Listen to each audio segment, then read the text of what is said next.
Salut à tous, j'espère que vous allez bien. Aujourd'hui, nous allons parler de sport, de sueur et plus précisément de tennis avec le dernier jeu de World Wide Games de chez Guillaume Luton. Il s'agit de World Wild Tennis. Est-ce que c'est bien ou alors c'est pas bien? Eh bien, toutes ces réponses après le générique. Allez, c'est parti. Il y a une certaine ombre et malédiction quand on parle de jeux de sport, notamment sur les jeux de société. Pourquoi? Parce qu'il n'y en a pas pléthore et ceux qui sont vraiment sortis à l'intérieur, ne sont pas légion dans leur mécanique. Mais Guillaume Luton, lui, brave chevalier, s'est dit « Allez hop, on ne passe pas, on va essayer de faire quelque chose d'intelligent ». Et il a sorti son World Wide Football à l'époque, qui a, ma foi, très bien marché pour un jeu comme ça qui sortait de nulle part et qui a été accueilli par la presse et par les joueurs de manière assez très sympathique et surtout très correcte dans ses mécaniques. Il revient ici pour un deuxième jet sur un autre sport très publicité ici en France, à savoir le tennis. World Wild Tennis, un jeu de 1 jusqu'à 2 joueurs pour des parties qui avoisinent à peu près les 15 minutes. Mais si vous jouez avec des règles un peu rush, machin, sinon c'est 45, 60, voire 1h30 si vous avez des échanges un peu musclés. Ça vaut une trentaine d'euros grosso modo et vous pouvez retrouver ça dans toutes les bonnes boutiques et peut-être même sur sa boutique en ligne si je ne dis pas de bêtises. À savoir que ce sont des jeux à chaque fois, entre guillemets, participatifs, puisque c'est toujours des campagnes Ulule et ça vous permet d'avoir une petite boîte à moins de 30 euros et pour le coup, c'est assez sympathique. Le pitch, bien évidemment, si vous ne connaissez pas le tennis, ce n'est pas vraiment grave, vous pouvez jouer carrément au jeu. Vous allez endosser le rôle d'un tennisman ou alors d'une tenniswoman aussi, les deux vont dans le sens, et vous allez durant un échange de matchs de tennis sur différentes surfaces, vous allez voir, il y en a plusieurs à l'intérieur, essayez de battre votre adversaire. Si vous remportez le match, bravo, c'est jeu 7 et match. Si vous perdez, c'est pas grave, puisque vous avez sué, mais juste un tout petit peu des poils du nez. Allez, on se fait un petit focus là-dessus. Voici ce que vous allez avoir dans une boîte de World Wild Tennis, un jeu de chez World Wild Games, de chez Guillaume Luton et illustré par Nicolas Ferru. Donc je le rappelle, c'est 1 à 2 joueurs. Quand vous commencez votre setup, chaque joueur va avoir ici une zone de service qui est composée de 5 cartes. Vous allez avoir 4 étoiles, les étoiles qu'on retrouve un peu de la gamme World Wild qui était dans World Wild Tennis, World Wide Football, pardon. Vous allez ici avoir une planche qui vous donne les points, les jeux ainsi que le set. Bien évidemment, il faudra gagner 3 sets pour gagner le match entier.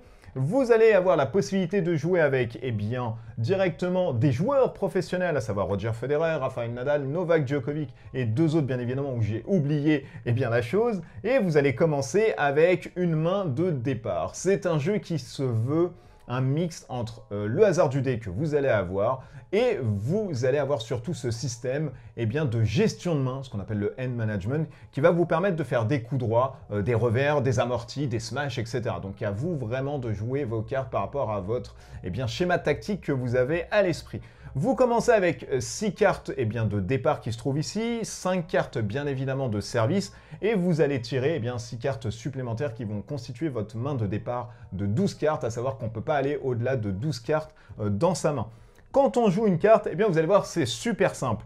Vous allez avoir, que ce soit dans le service ou alors des coups droits, des revers, des amortis, toujours une zone de départ, la zone jaune. Ça veut dire que vous devez être absolument dans ce cadran jaune pour pouvoir jouer cette carte. Et ensuite, vous avez généralement plusieurs zones rouges, c'est-à-dire que vous allez, si bien évidemment le coup passe, et vous allez voir comment le coup va passer, cibler une des deux zones. C'est-à-dire que là, pour le service, bien évidemment, je vais obligatoirement aller sur le côté où il y a mon adversaire, je ne pourrai pas aller de l'autre, mais s'il s'agit d'un coup droit, etc., et que j'ai plusieurs zones, je vais pouvoir bien évidemment choisir la zone pour faire courir un peu mon adversaire. Vous allez voir, il y a une partie assez prédominante sur la fatigue de votre adversaire. En dessous, vous allez avoir des modificateurs par rapport au terrain. Ça veut dire quoi? Ça veut dire un malus que vous allez donner à votre adversaire s'il va faire son retour. Bien évidemment, quand vous allez jouer des cartes, vous allez toujours avoir un chiffre de succès au-dessus. Ici, le service est de 13. Si je fais 13+, c'est un succès. Si je fais 12 ou moins, c'est un échec cuisant et je ne vais pas pouvoir réussir la chose. Donc, pour vous illustrer un tout petit peu tout ceci, vous allez voir, c'est super et giga simple. Je vais faire un service assez fort, voilà, le 13. Alors, n'oubliez pas que vous pouvez bien évidemment faire des services slicés, des services toss spin qui ne permettent à votre adversaire de ne pas monter au filet, etc., qui rendent la chose un peu plus dure pour lui ainsi que son retour, mais aussi pour vous, puisque le service demande un peu plus de concentration et de technique. Donc, on va faire un service à 13, donc vous inclinez la carte ou vous la montez, vous faites comme vous voulez. Et je lance mon petit dé. Là, je fais un 5. On voit que le premier service, ça ne marche pas. Ça finit directement dans le filet. Donc, j'ai un deuxième service. Et là, je me dis à 13, c'est le deuxième, j'ai pas envie de donner eh bien, directement un point, puisque vous allez voir, il n'y a pas de 0,15, 0,30, 0,40. Là, on est sur 0,40 et ensuite, c'est le point directement. Donc voilà, il y a ce côté-là qui va changer aussi, mais c'est super important. Pourquoi? Parce que si on avait 0,15, 30 et 40, là, franchement, on serait sur des trucs stratosphériques en termes d'heures de jeu. On serait à 5-6 heures et ça permet de fluidifier la chose. Je vais essayer ici un service à 4, sans rien. Hein, je me dis, voilà, je vais pas mettre d'effet, on ne sait jamais. Et là, je fais un 3.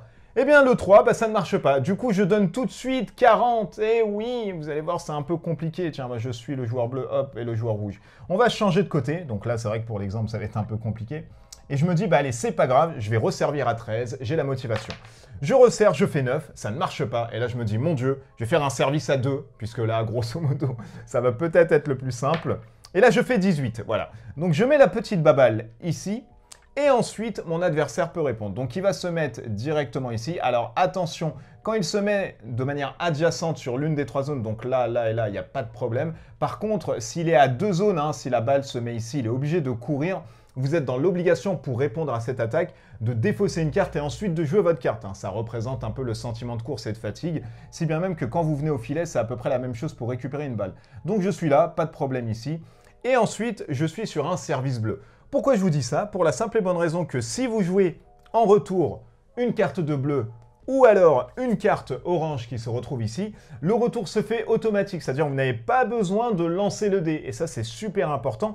Et c'est là où vous allez avoir une stratégie en se disant « Ok, je vais faire un retour bleu, comme ça c'est automatique. » Ou alors je mets une pression et je fais directement un coup droit pour lui mettre directement un gros stress. Eh bien, c'est ce qu'on va faire ici, par exemple. Je vais faire par exemple un coup droit qui se trouve ici. Alors logiquement, je devrais avoir un succès de 4 ici, mais du coup, c'est un retour sur du bleu. Eh bien, je ne le fais pas. Par contre, si c'était vraiment un retour sur du orange, eh bien, j'aurais pu lancer le dé. J'aurais dû même lancer le dé. Donc là, je vais faire mon 4. Voilà. Et la balle, on va dire, se met ici. Tac, voilà. Je vais la mettre ici directement. Donc là, je vais instaurer tout de suite un malus de 3, direct d'office. Et ensuite, le joueur à côté va voir, bah tiens, il va se dire que moi, je suis à côté, je regarde un peu mes cartes. Eh bien, je peux faire un retour, par exemple, de défense comme ça, et la remettre encore dans le paquet. Ou alors, essayer de faire un amorti. Mais l'amorti me vaut 5. Donc, peut-être on va jouer la sécurité en se disant, bah tiens, allez, on va faire un amorti, parce qu'on est des malades. On se fait un amorti. Donc, l'amorti vaut 5. Donc, vous voyez, je suis dans la zone ici. Il faut que le joueur adverse soit sur la ligne de fond, c'est le cas. Et ensuite, on l'a fait arriver au filet. Donc 5, plus le malus qui m'a mis 2, 3, eh bien ça fait 8. Donc c'est bien ça, j'arrive bien à compter, 5, 6, 7, 8. Et ensuite, je vais devoir lancer le dé pour faire 8. Oh, je peux me dire, bah tiens, je vais dépenser une étoile pour me donner un -2 directement. Hein, voilà, un petit bonus supplémentaire. Et on peut aller jusqu'à 3 étoiles qui vous donnent directement 7. Donc là, je me dis, bon, logiquement, ça devrait passer. Je lance le dé, je fais 10. L'amorti est passé, hop, je fais un amorti ici. Et ensuite, je vais coller moi-même un malus ici, de 6 directement. Donc là, le joueur adverse va venir ici au filet obligatoirement. Il va au préalable se défausser d'une carte. Donc voilà, il va défausser une carte ici. Et il va ensuite faire sa petite volée. Donc vous voyez, il va essayer une petite volée ici à 6, plus le malus de tout à l'heure de l'amorti. Eh bien, ça fait 12. Il lance le dé. Il fait 17, oh, voilà, la volée est passée directement, hop, je me remets ici directement, il me fait un malus de 3. Et bien là, je vais essayer, pourquoi pas, de faire, ce qu'on appelle, voilà, le passing shot qui se trouve là-dessus. Donc, il me met un malus de 3, j'ai 4, je dois faire 7 ou plus, hein, bien évidemment. Je lance le dé, je fais 13, ça passe, je la mets directement là-dessus. Alors, bien évidemment, hein, là, je vous montre une zone. Je n'aurais pas pu la jouer parce que ce n'est pas la zone jaune que j'ai ici. Hein. Donc, vous voyez, il faut se mettre là ou là. Mais bien évidemment, je n'ai pas la carte, mais c'est vraiment pour vous montrer qu'on peut faire des trucs un peu de fifou à côté. Donc, voilà, je vais mettre ça là-dessus. Je fais un 8 en malus. Donc, lui, à côté, il se dit, oh là là, c'est compliqué. Je ne vais pas pouvoir jouer parce que j'ai rien. Et il va essayer un coup gagnant. Donc, vous voyez le coup gagnant qui se trouve ici. Deux cas de figure. S'il ne peut pas jouer, le point passe et directement, je prends le point. Et du coup, on refait un service, bien évidemment. Un autre cas de figure, c'est si vous avez des cartes de winner comme ça qui vont vous donner un symbole à faire, enfin un chiffre à faire, une somme à atteindre. pour ensuite gagner automatiquement le point. C'est-à-dire que là, j'ai du 22 moins X. Moins X, ça veut dire quoi? Bah, je vais prendre l'ensemble des cartes que j'ai jouées. Alors, bien évidemment, pour cet exemple, vous avez de part et d'autre, mais logiquement, voilà, c'est à peu près 2 cartes. On va se dire, on a 4 et 5. 4 et 5 sur du moins 22, on doit faire la somme. Voilà, je lance, je fais 14. Eh bien, logiquement, ça passe et hop, je gagne directement la partie. Enfin, la partie. Attention, encore une fois, je gagne directement le point, hop. Et du coup, bah non, mais s'il gagne le bleu, eh bien, ça fait directement un 7 comme ça. Une fois que vous avez fini un point, ce qu'il est important de faire, c'est de prendre les petites cartes que vous avez jouées avec le symbole ici de la carte. Pour chaque chiffre que vous allez avoir, vous allez récupérer 2 cartes, une carte ou alors 0 carte. C'est-à-dire que là, si dans mon plan de jeu, je termine mon point que j'ai gagné ou alors que j'ai perdu la chose avec ces 2 cartes qui me permettent de récupérer 2, eh bien je récupère tout de suite 2 cartes. Et c'est là où c'est aussi un aspect hyper stratégique et technique. Pourquoi ? Parce qu'à un moment donné, si vous jouez que des cartes à 0, bah pour revenir, ça va être compliqué parce que votre main, il n'y aura plus rien. Du coup, le mec va vous enchaîner des services sur services. Il n'y aura aucun retour possible et il sera très compliqué pour faire la chose. Maintenant, vous avez ce qu'on appelle les challenges. Les challenges, c'est si vraiment ça a fait la ligne, etc. Et comment c'est sensibilisé et c'est bien retransmis là-dessus, c'est si vous devez faire par exemple 13 et vous faites 12, donc c'est un point par exemple en moins sur votre truc, vous pouvez faire un challenge. Ça veut dire, bah tiens, je pense que c'est quand même passé. Vous lancez, si c'est Bolin, effectivement, le moins 1 que vous devriez avoir vous est donné et du coup, c'est une bonne balle. Si par contre c'est comme ça, non, vous perdez directement à la fois votre challenge ainsi que votre point. Une fois qu'on arrive à un chiffre impair au niveau des jeux, c'est-à-dire on est à 2 et 3, on va changer de côté. Comment c'est représenté ici dans World Wide Tennis? C'est super simple, soit vous allez récupérer jusqu'à 2 étoiles directement, vous pouvez en avoir jusqu'à 5, ou alors vous récupérez une carte directement de la chose. Et ensuite, vous pouvez bien évidemment payer une étoile pour récupérer une carte dans votre défausse et améliorer un peu votre tactique de jeu. Voilà. Si le service slicé enchaîné sur une volée marchait, vous allez récupérer votre volée pour avoir des cartes qui vous permettent de monter directement au filet. Ça vous permet d'avoir des petites situations là-dessus. À savoir que quand vous finissez bien évidemment votre tour de jeu, donc quand vous envoyez la balle, vous pouvez bien évidemment dépenser une étoile pour vous replacer. C'est-à-dire si vous mettez toujours au milieu, vous savez que le joueur ne va pas vous faire dépenser une carte s'il vous met sur ce côté-là, parce que là vous avez une zone qui est super dure à accéder. Donc c'est un peu ce que va vous proposer World Wide Tennis. Bien évidemment, à l'intérieur, vous allez avoir différents plateaux, à savoir vous allez avoir 4 surfaces de jeu. Là, vous avez la terre battue, parce que c'est Roland-Garros, bien évidemment, c'est la France. Mais vous allez avoir du gazon, vous allez avoir du synthé, vous allez avoir l'indoor, etc. Donc, bien évidemment, des modificateurs vont s'y prêter. Donc, il y aura plein de choses aussi à prendre en compte quand vous allez jouer des cartes. Sachant qu'une carte sur terre gazon ne sera pas la même chose qu'une carte sur terre battue. Donc, il y a plein de choses à revoir à côté. Et on va finir sur le mode solo. Alors, le mode solo, c'est vrai qu'au départ, j'étais un peu sceptique, mais il m'a convaincu.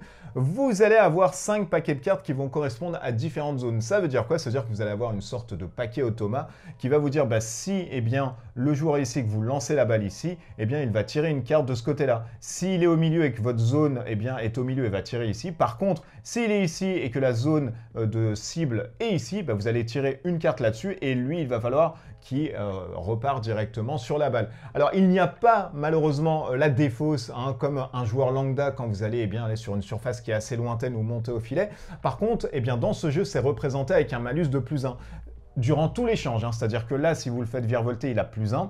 Là, si vous refaites virevolter, il a +1. Du coup, ça va être compliqué. C'est-à-dire que avec un malus à 4, il va avoir +2 d'office. Donc, vous allez lui mettre 6, par exemple. Donc, vous voyez, il y a ce côté-là où vous pouvez jouer un peu avec l'ennemi. Alors, attention, bien évidemment, parce que l'adversaire peut être aussi coriace. Il peut vous sortir des jets de dés à 20 à 20 et puis vous faire des services slicés, etc.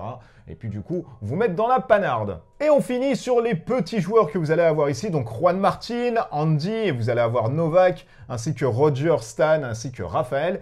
Et à chaque fois, vous allez avoir ici des petites étoiles. Donc, vous venez avec 3, 4, 5 étoiles, etc.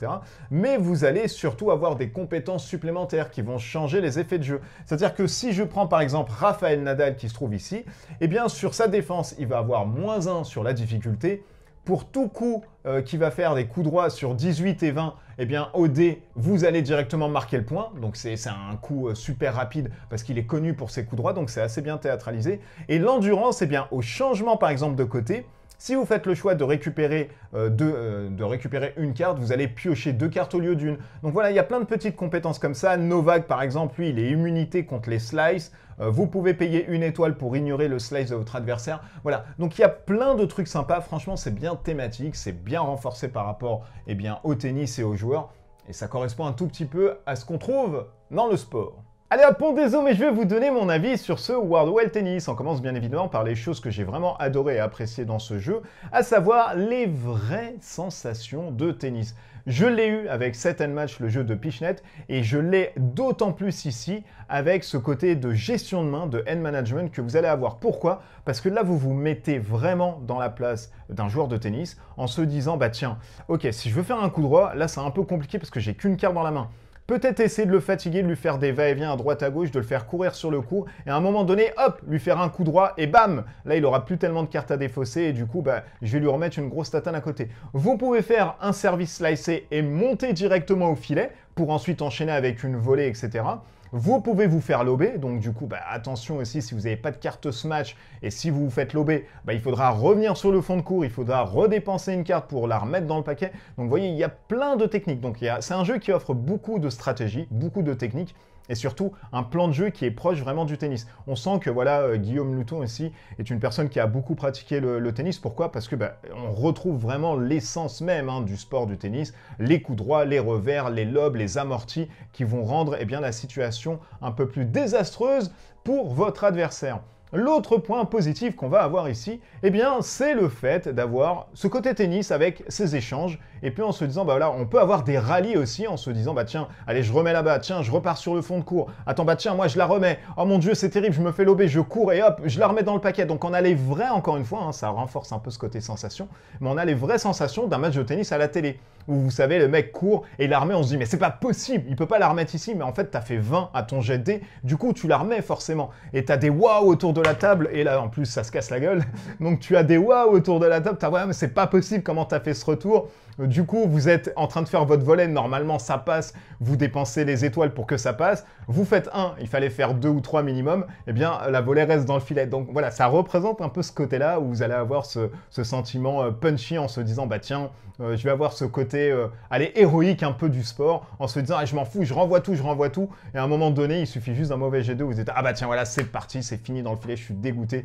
j'ai tout remis dans le paquet, mais finalement, c'est la faute du joueur, il est tellement fatigué. Donc à ce côté-là, on a encore une fois ce côté bonne sensation qui revient avec les retours bien évidemment et les changements de côté, donc où vous allez piocher des cartes, récupérer un peu vos étoiles, ce qui vous permet d'optimiser un peu vos plans de jeu. Vous allez avoir l'option de jouer avec des joueurs professionnels. Alors c'était pas non plus obligatoire, mais ça a le mérite d'exister et ça donne une autre couche un peu stratégique, puisque là il n'y a pas ce côté entre guillemets deck building, faut pas non plus se leurrer, mais il y a une autre façon de jouer, par exemple.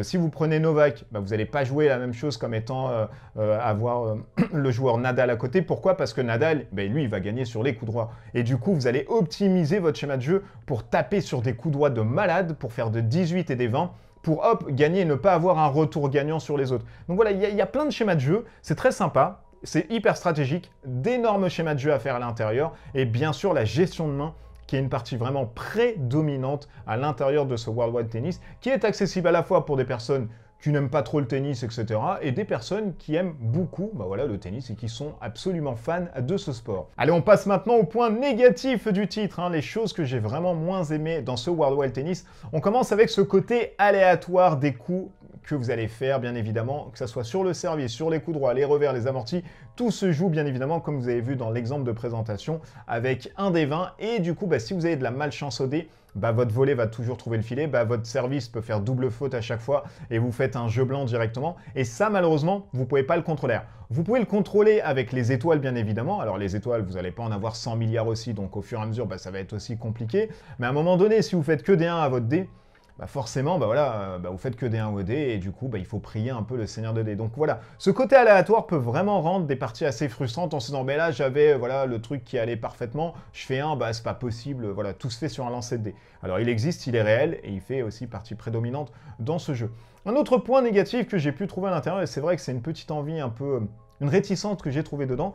Alors je me suis dit, c'est sympa, on a des tennisman et tout célèbres. En fait, j'aurais aimé aussi avoir des tenniswomen. Moi, je joue énormément en fait avec des personnages féminins dans mes jeux. Et c'est vrai que Là, j'ai eu 5 personnages gars, et je me suis dit, ah mais c'est cool, je vais retrouver peut-être Serena Williams, d'autres personnes, etc., Alizé Cornet, machin. Et en fait, eh ben non, on retrouve que des mecs. Et je me dis, ah mais c'est dommage de mettre des mecs et de pas avoir une mixité comme ça. Alors peut-être que ça va venir par la suite, hein, je ne sais pas.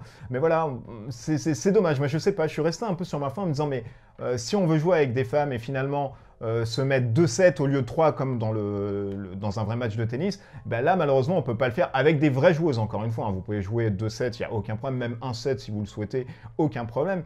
Mais voilà, on aurait aimé peut-être avoir le côté féminin qu'on a avec le côté masculin ici, des tenniswomen avec pourquoi pas des joueuses aussi emblématiques, etc. Steffi Kraft, machin, bien évidemment les sœurs Williams ou d'autres hein, qui sont des étoiles montantes en ce moment dans le tennis français.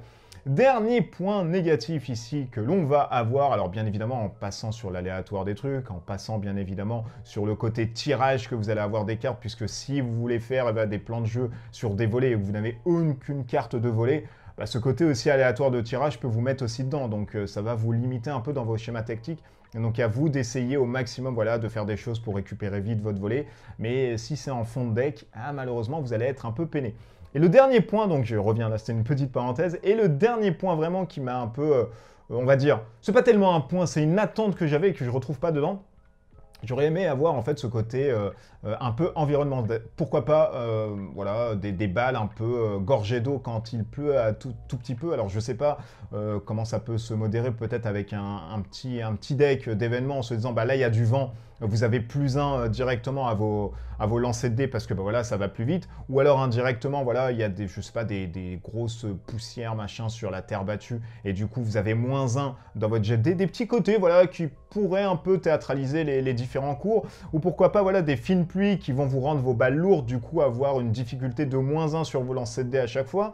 D'avoir ce côté, pourquoi pas blessure aussi par exemple. Je sais pas si vous courez pour récupérer la balle ou alors si vous courez pour aller pour monter au filet pour un amorti, eh bien si vous faites 1 directement à votre lancer de dés, eh bien vous perdez une étoile, ou alors vous jouez avec une étoile en moins durant tout le match, ou alors vous jouez avec une carte en moins durant tout le match. Donc je sais pas, voilà, c'est peut-être ce côté, voilà, un petit côté assez sympa. Alors là je pinaille bien évidemment, mais je me dis, il y a tellement de bonnes idées qu'il aurait pu continuer en fait à nous proposer un truc assez sympa et nous redorer ce côté de tennis, voilà, une virtualisation d'un match de tennis sur eh bien, notre table de jeu. Après avoir fait le pour et le contre, qu'est-ce qu'il en ressort finalement de ce World Wide Tennis? Alors il casse la malédiction des jeux de sport. Guillaume Luton nous montre ici qu'avec de la passion, avec du travail et en maîtrisant surtout son sujet, il est possible de sortir des formidables jeux de sport. Moi je le préfère à World Wide Football, pourquoi? Parce que sûrement j'ai un plateau qui me représente le court de tennis et là visuellement, je n'avais pas le stade dans World Wide Football, du coup c'était compliqué pour moi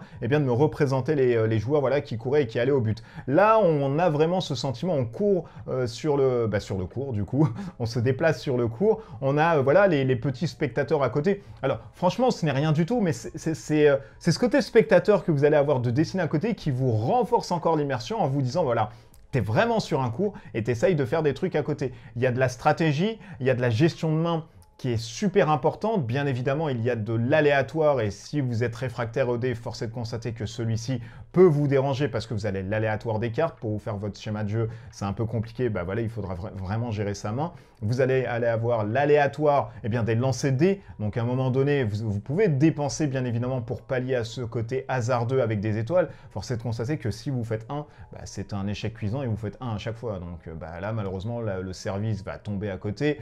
Et du coup, vous allez à chaque fois avoir le filet ou alors la volée va être totalement au-delà du court. Mais encore une fois, si vous faites abstraction bien évidemment de tout ceci, si le hasard comme moi bah voilà, ne vous rébute pas non plus et vous n'avez pas envie de vomir sur la table, et si vous aimez ce côté tennis, ce côté voilà, jeu de gestion entre guillemets de main, enfin jeu de gestion de main plus précisément, vous allez vraiment adorer ce World Wide Tennis. En tout cas, eh bien, moi je le préfère vraiment à Set and Match. Pourquoi je compare les deux encore une fois? Alors attention, sur le gameplay, c'est pas vraiment la même chose. Ils n'ont uniquement que le thème et l'univers de tennis.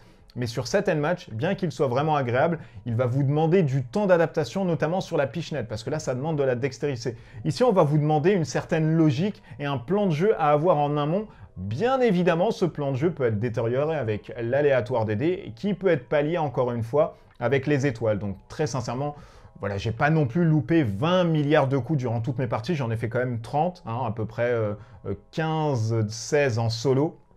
Donc ça marche très bien en solo. Si vous êtes amateur des jeux solo aussi comme moi, vous pouvez y aller aussi. Ça marche très bien. Et ensuite, j'ai fait à peu près voilà, 5-6 parties à deux. Et franchement, à deux, c'est encore mieux que le solo parce que vous n'avez pas un automa à côté. Vous avez vraiment un vrai joueur qui réfléchit en se disant « Ok, je vais le faire courir à droite, à gauche. Là, j'ai mon coup droit. Il est super loin. Allez, j'enchaîne le coup droit maintenant. » Parce qu'en lui mettant un malus, je le fais défausser. Le mec qui joue avec 2 cartes, il va être fatigué, c'est mort. Et ça se trouve, il va même pas y aller. Donc, il va laisser le point. Il va garder sa carte comme ça. Il va hop, repiocher des cartes à côté. Donc, c'est très stratégique. C'est très fluide, c'est très fin. Et en plus, c'est super frais. Donc si vous aimez les jeux de tennis comme moi et l'univers surtout de ce sport, courez prendre World Wide Tennis parce que franchement, il va vous donner de très bonnes sensations et il est meilleur que World Wide Football. Donc si vous avez aimé World Wide Football, vous pouvez aller sur World Wide Tennis. Voilà, ce jeu talk est fini. On a sué un tout petit peu du doigt en fait, parce que voilà, je joue un peu avec mes mains. N'hésitez pas à mettre bien évidemment en commentaire si vous allez aller sur World Wide Tennis ou alors pas du tout. Ou alors si vous vous intriguez du coup avec cette vidéo, vous dites « Eh mais tiens, ça a l'air sympa, je vais y aller. » Ou alors « Bah tiens, je vais pas pour X ou Y raison. » Tout ceci dans les commentaires, on sera ravis d'en discuter tous ensemble. D'ici là, portez-vous bien, des bisous partout et à bientôt, ciao ciao.